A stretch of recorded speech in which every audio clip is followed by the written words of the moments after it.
बिस्मिल्लाहिर्रहमानिर्रहीम। अस्सलाम वालेकुम friends, welcome back to my YouTube channel मीर्स विजवेरिया। आज मैं आप लोगों के लिए लेकर आई हूँ इंडिपेंडेंस डे स्पेशल केक। अगर आप ये केक बाजार से लाने से बेहतर घर पर बनाएंगे तो आपकी सेलिब्रेशंस डबल हो जाएंगी। मैं इसे वनीला स्पंज के साथ बनाने वाली हूँ और ये बिल्कुल ही परफेक्ट रेसिपी है, तो आप लोगों ने वीडियो को बिल्कुल स्किप नहीं करना, एंड तक देखना है।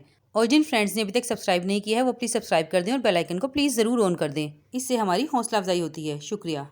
तो फ्रेंड्स, क्योंकि मैं इसे बगैर ओवन के बनाने वाली हूँ तो मैंने सबसे पहले पतीला ले लिया और इसमें इस तरीके से एक बर्तन रख दिया है और इसे प्रीहीट होने के लिए रख दूंगी तकरीबन 10 मिनट के लिए तेज़ आंच पर। तो फ्रेंड्स, सबसे पहले मैंने ये बाउल में 290 ग्राम मैदा ले लिया है। अब मैं इसमें 1 टीस्पून के करीब बेकिंग पाउडर ऐड करूँगी, 1 टीस्पून बेकिंग सोडा और हाफ टी स्पून नमक, और इन तमाम चीज़ों को मिक्स करके साइड पे कर लूँगी। अब नेक्स्ट स्टेप में मैंने ये 4 अंडे लिए हैं। अब मैं इनकी एग वाइट्स और एग योक्स दोनों सेपरेट कर दूंगी। वैसे तो आप चाहें तो इन्हें एक साथ भी बीट कर सकते हैं, लेकिन अगर आप इन्हें अलग अलग बीट करेंगे तो ज़्यादा स्पंजी और ज़्यादा फ्लफी बनेगा।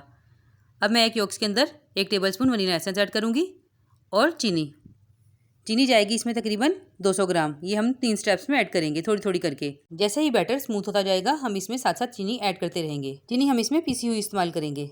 अब इस स्टेज पर मैं इसमें सॉफ्ट किया हुआ 115 ग्राम बटर ऐड करूँगी और साथ ही इसको अच्छे तरीके से मिक्स कर लूँगी। फिर मैं इसमें ऑयल ऐड करूँगी 120 ml और इसे भी अच्छे तरीके से मिक्स कर लूँगी। आपने इसे इसी तरीके से स्टेप बाय स्टेप फॉलो करना है। ये देखिए, बैटर हमारा रेडी हो गया है। अब मैं इसे साइड पे कर लूँगी और एग वाइट्स को लेकर इसको भी अच्छे तरीके से बीट कर लूँगी जब तक ये मुकम्मल तौर पर फ्लफी ना हो जाए। तो फ्रेंड्स, ये देखिए कितने अच्छे तरीके से फ्लफी हो गया है। अब मैं इसे साइड पे कर लूँगी और तैयार किए हुए बैटर में ये ड्राई इंग्रेडिएंट्स मिक्स कर लूँगी। इसे भी हमने 3 स्टेप में ही मिक्स करना है ताकि अच्छे तरीके से स्मूथ हो जाए। अब नेक्स्ट मैं इसमें 120 ml दूध ऐड कर दूंगी। ये फुल फैट मिल्क है और इसे भी अच्छे तरीके से मिक्स कर लूंगी। अब जैसे ही अच्छे तरीके से मिक्स हो जाएगा, नेक्स्ट हम इसमें ये बीट की हुई एग वाइट ऐड कर देंगे। इसे भी हमने 2 स्टेप्स में ऐड करना है और इसे स्पैचुला की मदद से इस तरीके से फोल्ड करेंगे। इसे बीट नहीं करना, वरना ये पतला हो जाएगा और इसका टेक्सचर सारा खराब हो जाएगा। इस तरीके से आपने बहुत एहतियात से इसे फोल्ड करते जाना है और ये खुद ब खुद मिक्स होता जाएगा। तो ये देखिए, हमने बाकी का हाफ भी ऐड कर दिया और इसे भी मैं इसी तरीके से फोल्ड कर लूंगी। मिक्सिंग हमारी कंप्लीट हो गई है और ये रिबन कंसिस्टेंसी में आ गया है। अब ये रेडी है। अब हम पैन को रेडी कर लेते हैं। पैन के लिए मैंने इस तरीके से इसमें पहले ऑयल लगा लिया है। अब मैं इसमें बटर पेपर लगाऊंगी। बटर पेपर आपने लाजमी लगाना है, इससे केक को बाहर निकालने में भी आसानी होती है और ये नीचे से जलता भी नहीं है। अब मैं इसमें फिर से ऑयल लगाऊंगी और इसी तरीके से इसकी साइड्स भी कवर कर लूंगी। तो ये देखिए, हमारा पैन रेडी हो गया है। अब मैं तैयार किया हुआ सारा बैटर इसमें ऐड कर दूंगी। अब मैं स्टिक को इसमें ऐसे गोल घुमाऊंगी ताकि तमाम एयर बबल्स निकल जाएं और फिर इसे हाथ की मदद से ऐसे टैप करूंगी ताकि रिमेनिंग बबल्स भी निकल जाएं। अब मैं इसे प्री हीट किए हुए पतीले में रखकर 55 मिनट के लिए धीमी आंच पर बेक करूंगी और ढक्कन ढककर इस पर थोड़ा सा वजन रख दूंगी ताकि इसमें अच्छी तरीके से हीट रहे और ये बड़े अच्छे तरीके से ऊपर तक से गोल्डन हो जाए। मैंने पतीले में नमक भी बिछा लिया है ताकि पतीला ख़राब ना हो जाए। अब हम मिलते हैं 55 मिनट के बाद। तो देखिए फ्रेंड्स, माशाल्लाह से ये किस कदर अच्छे तरीके से बेक हो गया है और कलर भी कितना खूबसूरत आया है। चलिए अब हम इसे निकाल लेते हैं।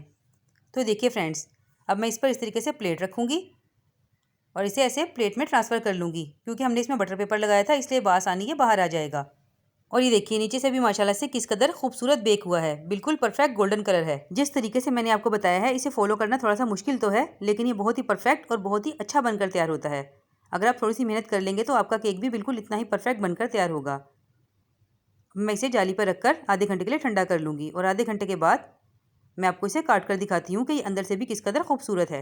जिन लोगों के घर में ओवन मौजूद नहीं है तो वो प्लीज़ मत घबराएं, आप भी इसी तरीके से पतीले में आसानी केक बना सकते हैं। और ये देखिए, कलर में बिल्कुल परफेक्ट बना है, बल्कि ओवन से भी ज़्यादा अच्छा बना है। ये देखिए किस कदर परफेक्ट है, इसकी जाली किस कदर बारीक है और इसमें कहीं भी एयर बबल्स नहीं थे।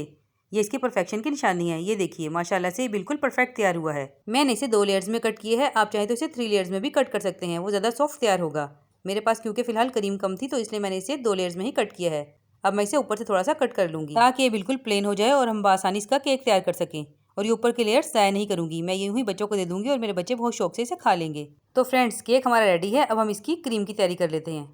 तो फ्रेंड्स, ये मैंने 200 ग्राम व्हिपिंग क्रीम ली थी और इसे अच्छे तरीके से बीट कर लिया था। अब मैं इसमें थोड़ी सी क्रीम निकाल कर साइड पे कर दूंगी और इसमें ग्रीन कलर ऐड कर लूँगी। बाकी की मैं फ्रिज में रख दूँगी। क्योंकि मैं इससे पाकिस्तानी फ्लैग बनाने जा रही हूँ, इसलिए मैं इसमें 3 से 4 ड्रॉप्स ग्रीन फूड कलर के ऐड कर दूँगी। डार्क ग्रीन फूड कलर मैंने इसके लिए लिया है और मैं इसकी अच्छे तरीके से मिक्सिंग करूँगी। ये देखिए, आपने इसे हल्के हाथ से मिक्स करना है, इसे दबाना या ज़ोर से बीट नहीं करना। ऐसे हल्के हाथ से बीट करके देखिए कितना प्यारा कलर आ गया है। अब मैं इसे पाइपिंग बैग में भर लूँगी। नेक्स्ट मैंने ये 1 टेबलस्पून चीनी ली है, हाफ कप दूध में मैं ये ऐड कर दूँगी और अच्छे तरीके से मिक्स कर लूँगी। तो फ्रेंड्स, अब मैं ये दूध वाला मिक्सचर इन स्पंचेस पे अच्छे तरीके से लगा लूँगी उस वक्त तक जब तक कि मैं फिंगर से इसे टच करूँ और दूध मेरे हाथ पर ना लगने लगे। ये देखिए, इसी तरीके से मैं सेकंड वाला भी रेडी कर लूँगी। तो फ्रेंड्स, ये है मेरा देसी जुगाड़। ये मैंने एक पतीली ले ली है, इसके ऊपर मैंने ये कार्डबोर्ड रख दिया और उस पर मैं केक रख रही हूँ। ये देखिए कितने अच्छे तरीके से मूव कर रहा है। अगर आपके पास टर्न टेबल मौजूद ना हो तो आपको घबराने की कोई ज़रूरत नहीं है। आप घर पे भी बआसानी इस तरीके से केक बना सकते हैं। मैं इसी पर आपके सामने परफेक्ट केक बनाकर दिखाऊंगी। तो सबसे पहले हम इस पर थोड़ी सी फ्रेश क्रीम लगा लेंगे ताकि ये अपनी जगह से नहीं हिले। और ये फर्स्ट लेयर हम इस पर रखकर इस पर भी अच्छे तरीके से ये क्रीम लगा लेंगे। अब आता है एक और इम्पोर्टेंट स्टेप। ये देखिए, आपने इसे इस तरीके से आगे पीछे करते हुए फैलाकर लगाना है और साथ साथ इसे गोल घुमाते जाना है, तब ये बिल्कुल इवन और एक जैसी लगेगी। ये देखिए, ये कितने अच्छे तरीके से बिल्कुल स्मूथ लग गई है। अब मैं इस पर सेकंड लेयर रखूँगी और आपने ये ऊपर वाला हिस्सा ऊपर ही रखना है ताकि अपनी जगह पर बिल्कुल सही बैठ जाए, नहीं तो इसका बैलेंस ख़राब हो जाएगा। अब इसी तरीके से मैं इस पर भी ये क्रीम लगा लूँगी और ऐसे साइडों में भी क्रीम को आगे पीछे करते हुए स्पैचुला की मदद से ऐसे मैं लगा लूँगी। ये देखिए इस तरीके से।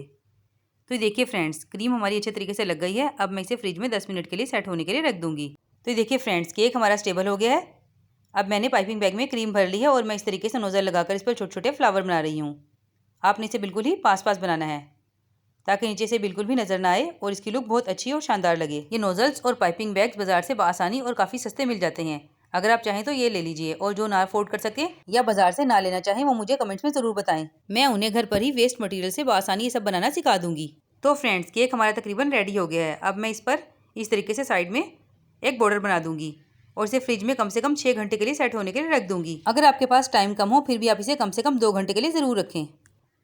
तो फ्रेंड्स, 8 घंटे के बाद अब मैं आपको इसको कट करके दिखा देती हूँ कि इसके अंदर से क्या लुक है।